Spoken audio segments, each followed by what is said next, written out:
Hello and welcome to Firstpost America, your home for the biggest stories shaping the US and the world. I'm Kerry Johnston, live from the Firstpost studios. Our top story on the show today. President Trump invites Colombian leader Gustavo Petro to the White House days after threatening military action against the country. Also on the program, Russia's mixed reaction to the US intervention in Venezuela stirs memories of a barter offered by Moscow in 2019.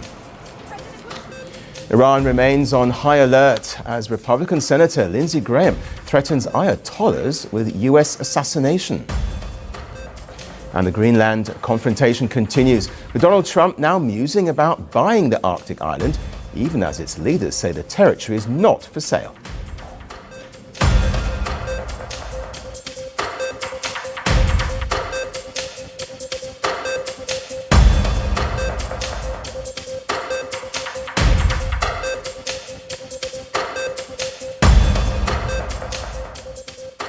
Today we begin with a diplomatic U-turn. US President Donald Trump has invited Colombia's President Gustavo Petro to Washington. He comes just days after he described Petro as a cocaine trafficker and hinted at military action against his government.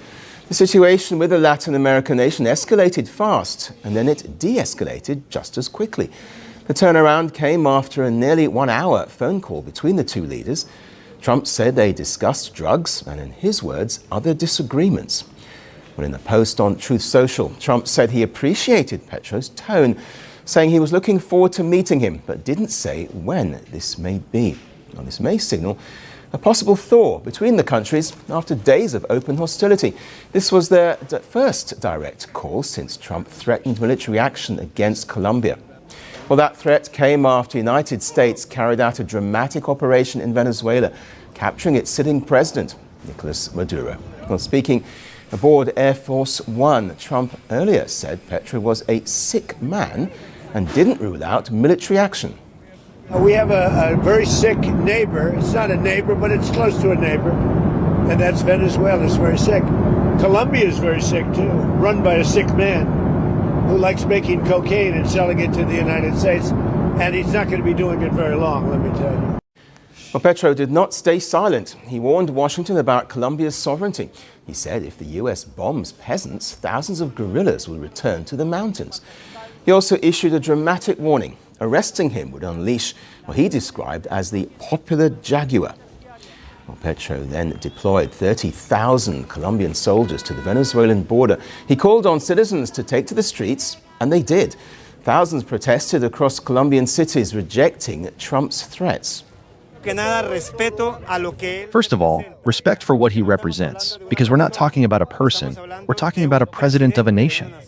Regardless of whether his ideology is different, whether you agree or disagree with his way of thinking, he is carrying out his mission to lead a nation. And if they kidnap your president, they are kidnapping the entire homeland. After the call with Trump, Petro addressed protesters in Bogotá's Plaza Bolivar. He said a détente was underway, so much so, he had to change his speech at the last minute. Peace is found through dialogue, and that's why I accept President Trump's proposal to talk. We'll see what comes of it. I'll keep insisting that an alliance is possible in clean energy, because it brings peace and life and love. Colombia knows how to take advantage of peace. Colombia can sleep. I'll let you know if there's anything wrong, hopefully in time. It can sleep peacefully in much of the country. In other parts, we know it still can't. Their relationship has been frosty for a while. Last year, Colombia briefly banned US deportation flights. Soon after, Washington revoked Petro's visa. But for Colombia, the United States is indispensable. Washington has sent nearly $14 billion in military aid over 2 decades, helping Bogotá fight left-wing rebels and drug cartels. And for America, Colombia is just as critical. It's the backbone of American counter-narcotics operations abroad. And Colombia is no ordinary partner. It's a major non-NATO ally, a status shared with countries such as Japan, Australia, and Qatar. So here's the big picture. Trump threatens, Petro mobilizes, the streets erupt, and then the call comes. Because despite the rhetoric, neither side can afford a real break. Not when strategy, money, and security are at stake. And that's Trump's foreign policy in a sentence. Maximum pressure followed by a handshake for now. So the question is not why they are meeting, but who blinks next. Well, for more on this, we're now joined by Stefan Peters, who's a professor for international relations and peace studies at the University of Gießen in Germany and academic director of the German-Colombian Peace Institute.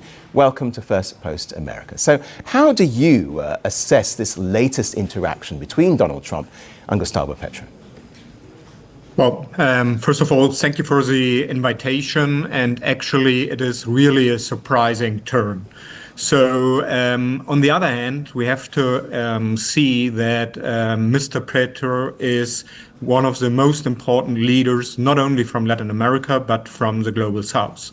So, and he made a very strong point in criticizing and blaming the attack of Venezuela from the United States. So he is an important player. And now Trump and Petro, after basically their quarrels on Twitter or X, now they will talk not only by phone, but in the White House. I think this is really one important, another important turning point. And it is still very open what will happen there. Yeah, you say a surprise. So to what extent, in your view, do both countries actually need each other politically and economically? Yes, probably the dependence of Colombia from United States, especially economically, is more important. However, Colombia is one of the most important countries from Latin America. There are strong ties economically, but also socially between both countries. So basically, they need each other, and we also have to take into account that this year, we're already in 2026, of course, there will be general elections and presidential elections in Colombia. It is important to stress that Petro will not present himself once again. He cannot. But of course, this is also important, both the result for the whole region and also for the United States. And of course, this discussion, this meeting will be important also for the discussion within Colombia on the elections. Important, as you say. President Trump's leadership style is certainly unpredictable. So do you think America and Colombia can come to amicable agreements? Well, I think what we can see is that Mr. Petro, he is well known for his strong opinions on international affairs, and so Trump will surely know what are the positions from Petro. Now, the question is if these two leaders will come to a kind of a personal feeling, which seems pretty much not that possible. But on the other hand, I think Petro does have the possibility to talk as the voice from Latin America who is critical, which probably will give the possibility to talk on certain issues, like, for instance, security, drug trafficking, and they will probably have very different opinions, but perhaps it will be a start for a better relationship between the countries. Okay, we'll leave it there. Stefan Peters, thank you very much indeed for joining us here. Thank you.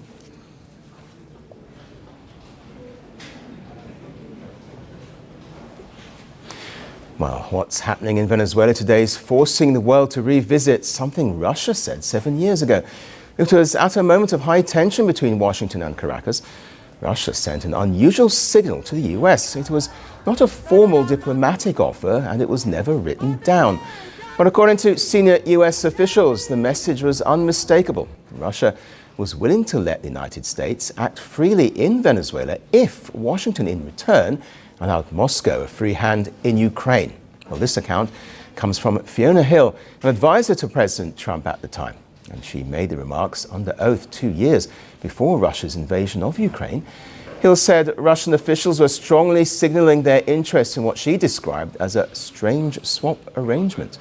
The proposal was informal and rooted in an old idea, the Monroe Doctrine, a 19th century principle that declares the Western Hemisphere as America's sphere of influence, keeping European powers out.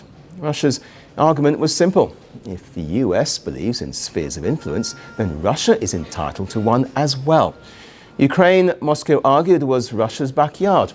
Russia's ambassador to Washington, Anatoly Antonov, repeatedly hinted at this trade-off in conversations with US officials back then. Russia was actively supporting Nicolas Maduro. It sent military personnel and weapons to shore up his government. But over time, the proposal faded. Fast forward then to today, and the geopolitical landscape looks very different. Maduro has been removed, and America now says it's in charge of Venezuela. At the same time, Donald Trump has revived ideas that closely resemble the logic that Russia was pushing in 2019. Trump has spoken openly about spheres of influence. He's renewed threats to take over Greenland, and he's threatened Colombia with a possibility of military action. According to Fiona Hill, this will quietly delight the Kremlin. Officially, Moscow has condemned the intervention as a violation of international law, but it reinforces a worldview Russia has long held, that power determines legitimacy, that rules bend to strength, that might makes right. This, Hill warns, creates a serious problem for Ukraine. When the United States topples a government elsewhere, it becomes harder for Kyiv's allies to argue that Russia's ambitions are uniquely illegitimate.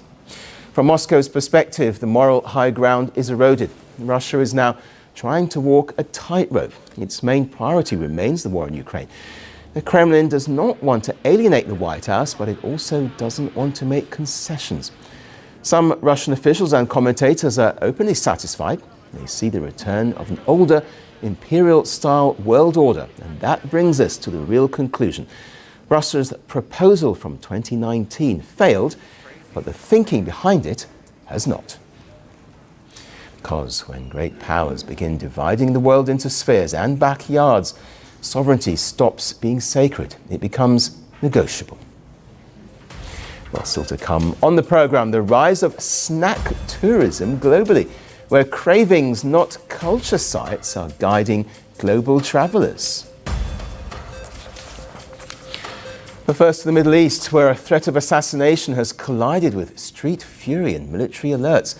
A senior US senator has issued an extraordinary warning to Iran's leadership. Lindsey said President Donald Trump would order the killing of Iran's supreme leader, Ali Khamenei, and the Ayatollahs if Iranian forces continue killing protesters.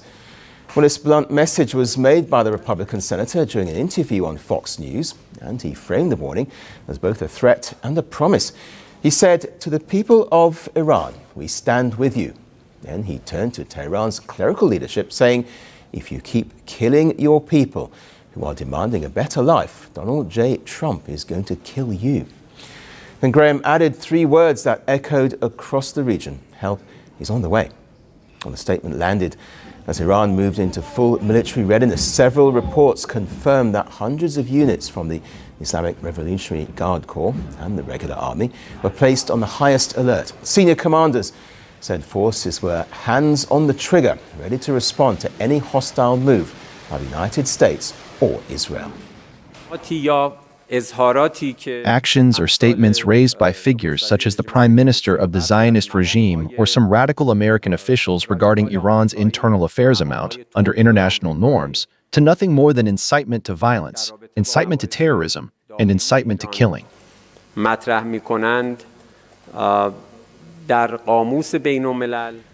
Inside Iran, the crisis has escalating. Protests erupted last month after the rial collapsed to record lows, triggering panic across markets and the resignation of the central bank chief. Well, since then, demonstrations have now spread to 92 cities in 27 provinces. Rights groups report at least 36 protesters have been killed and more than 2,000 have been detained nationwide.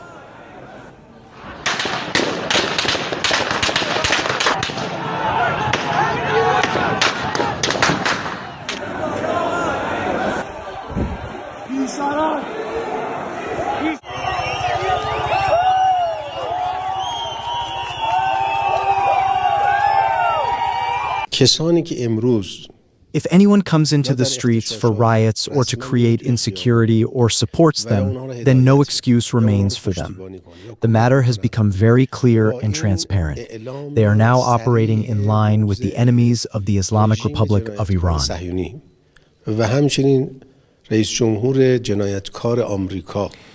Well, in fact, during the interview, Graham also repeatedly pointed to Venezuela as a warning.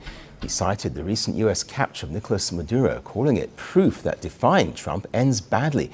He even said allowing Maduro to remain in power after a show of force would have been fatal to U.S. credibility, and argued that Tehran should take note.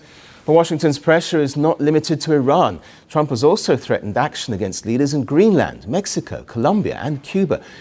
He's warned Tehran it would be hit very hard if protesters continue to die. There's been protesters killed in Iran. You said we were locked and loaded, ready to go. What is the line there for when the U.S. is going to get involved in those protests? We'll take a look. We're watching it very closely. If they start killing people like they have in the past, I think they're going to get hit very hard by the United States. In fact, the U.S. has even openly backed Israeli threats to renew strikes on Iran's nuclear and missile programs, led by Prime Minister Benjamin Netanyahu. Iran, meanwhile, says it's rebuilding missile capabilities after June confrontation with Israel, and as U.S. sanctions continue to bite. Iranian officials expect prices of basic goods to rise by up to 30% in the coming weeks, but opposition figures are calling for coordinated nightly protests, claiming cracks are forming inside the regime. This is a direct message addressed to Iran's armed and security forces. You who wear a military uniform to defend the Iranian nation and who are now facing a historic choice. In these decisive moments, I expect you to return to the embrace of the nation and to use your weapons not to fire at people, but to protect them. Analysts still say that leadership change is unlikely in the short term, but reports of Khamenei preparing an emergency escape tell a different story. In Iran, the streets are restless, the generals are on alert, and from Washington, the language has shifted from pressure to threat. Whether this moment ends in retreat, rupture, or something far more dangerous now depends on who blinks first, the crowds in Iran's streets or those with their fingers on the trigger. Donald Trump is openly discussing buying Greenland. The idea has rattled Denmark, shocked Europe, and raised fears of military force. Greenland says it's not for sale, and Denmark says its sovereignty must be respected. But Trump and his national security team are actively discussing options to acquire the territory, including a possible purchase. Trump argues that Greenland is vital for U.S. security. Well, that's something that's currently being actively discussed by the president and his national security team. And I would point out that the acquisition of Greenland by the United States is not a new idea. This is something that presidents dating back to the 1800s have said is advantageous for America's national security. The president has been very open and clear with all of you and with the world that he views it in the best interest of the United States to deter Russian and Chinese aggression in the Arctic region. And so that's why his team is currently talking about what a potential purchase would look like. Well, Trump says the island is key to countering Russia and China in the Arctic. The region is becoming more militarized as ice melts due to global warming and new routes open up. Well, the White House insists diplomacy comes first, but it has refused to rule out the use of force. Meanwhile, Greenland's foreign minister has said the US and Greenland need each other on Arctic security. But she hopes that talks will help normalize relations, not escalate tensions. Denmark has warned that any invasion would destroy NATO and the post-war security order. US Secretary of State Marco Rubio has also stepped in. He says he will meet Danish officials next week. Greenland's government will also take part, but Rubio has not softened Washington's position. He said that gaining control of the territory has always been Trump's intent. Why is the administration not taking Denmark's offer to discuss the situation in Greenland? And I'll be meeting with them next week. But will you take military intervention off the table? I'm not here to talk about Denmark or military intervention. I'll be meeting with them next week. We'll have those conversations with them then. But I'm not having anything further to add to that today.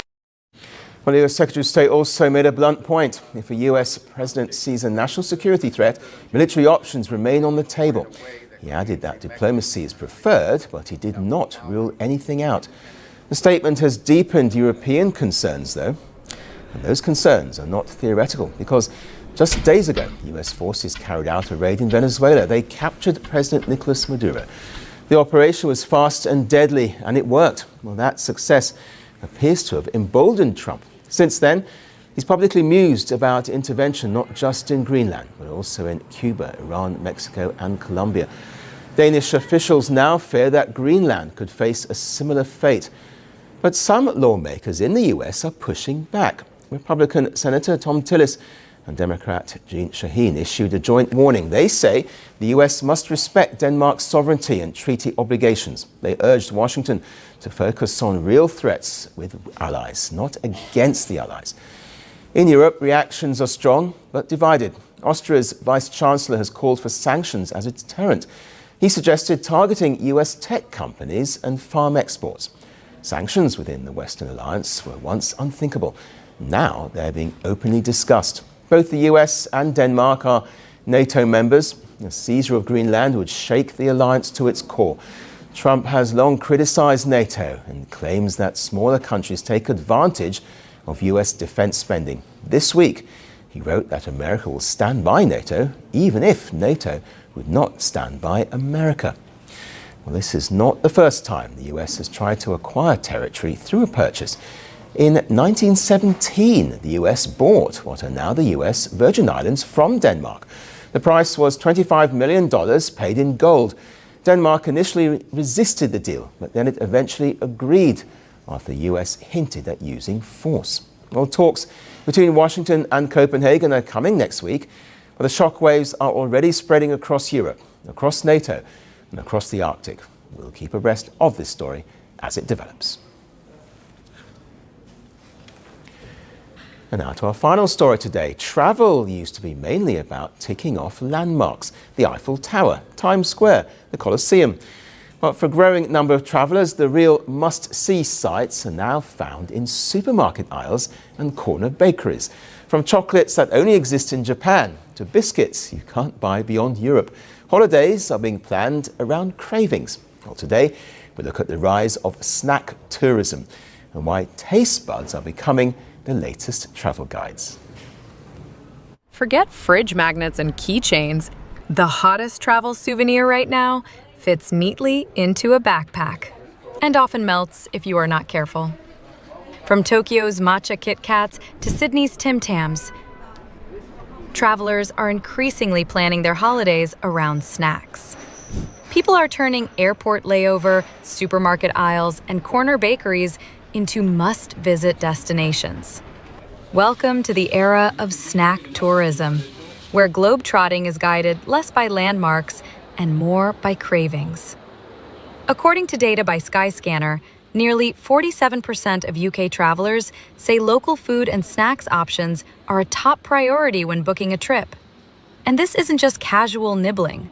Millennials are leading the charge, with nearly 6 in 10 saying they choose holiday destinations based on availability of cult foods, supermarket snacks, or local delicacies. Around 70% even set aside a budget for buying international snacks while abroad. Gen Z isn't far behind.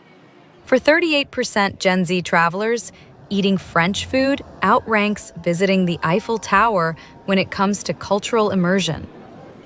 Food tourism itself is nothing new. Travelers have long flocked to Italy for Neapolitan pizza, Thailand for pad thai, and Japan for sushi. What changed is the focus. The spotlight has shifted away from Michelin-starred restaurants to everyday food experiences. It is about sipping bubble tea in Taiwan, trying sakura-flavored everything in Tokyo, queuing to get a plate of mango sticky rice in Thailand, or butter chicken in India. Even airport vending machines now feel like treasure chests, thanks to viral snack hauls and must-try lists dominating social media feeds. According to reports, snack tourism is emerging as a distinct travel trend, where people plan trips specifically to discover local snacks. Not just to try them on the spot, but to pack their suitcases with favorites to bring home. In this new travel logic, crisps and chocolates carry as much cultural weight as museums and monuments. Certain destinations have become unofficial capitals of snack tourism. Italy regularly tops polls with its cannoli, canestrelli biscuits, and fiercely regional sweet treats. Japan remains unmatched for novelty, thanks to its limited edition Kit Kats and snack innovation culture. Mexico is a street food powerhouse, offering everything from tacos to corn-based snacks bursting with flavor. Thailand, particularly Bangkok, continues to draw travelers with its vibrant street food scene. Hong Kong blends traditional dim sum with iconic Dai Pai Dong snacks. Singapore, home to UNESCO-recognized hawker centers, proves that world-class food doesn't need a white tablecloth. Snack tourism may sound playful, but it reflects a deeper shift in how people travel. Today's travelers want experiences that are personal, affordable, and easy to share. And nothing ticks all those boxes quite like food you can hold in one hand. In a world where social media shapes itineraries and authenticity is prized over luxury, snacks have become cultural ambassadors. That's all we have time for on the show today, but we'll be back tomorrow. Thanks for watching. Bye-bye.